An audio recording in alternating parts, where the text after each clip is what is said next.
remember when you recall your 60th year,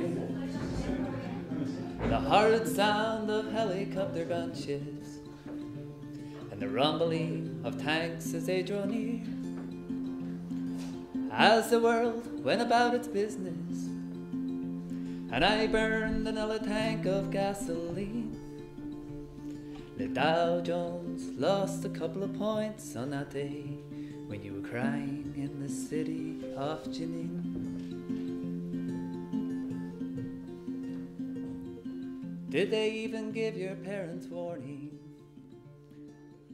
before you blew the windows out? Well, we're here to launch Palestineaid. It's going to be a new support group and a political lobby group that's going to be working on behalf of the people in Gaza. Yeah, this is the new group, Palestineaid, that Joe has organised there. It's a brilliant idea. It seems to address a lot of the issues that the Palestinian people are facing that wouldn't be that well known about. I mean, the mental side of things, you know, the consequences of this conflict and the siege, and also the continuous occupation that's going to have on their society. So these issues need to be addressed, and this is a great way of going about doing that.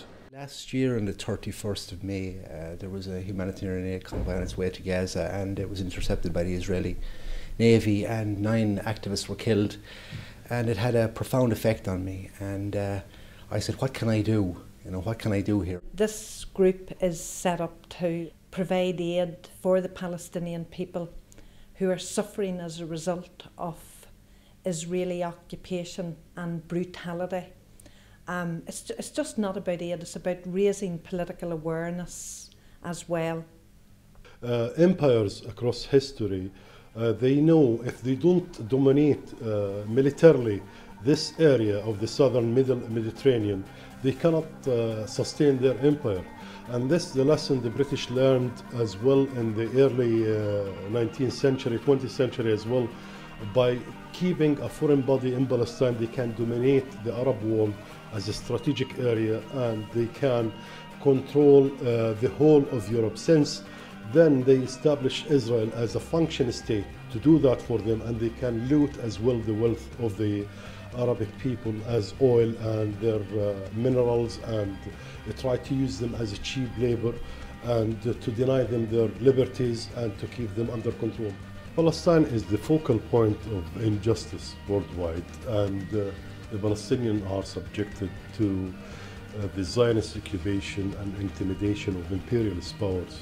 We've seen the devastation, we've seen the humanitarian crisis, and we want to do something about it. So we came together as people who have been there. We think that's the strength of the group. Make a difference through education and through microfinance and through supporting industry where possible in the hospitals in Gaza.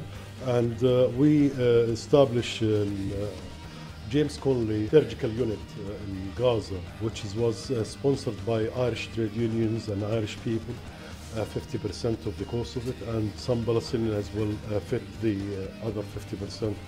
And that unit in its own is like a message for the people to see the link is alive in a humanitarian and it's a political message as well. So the people in there will know and want to know who is James Connolly, and they wanted to read his history and the history of the Irish struggle.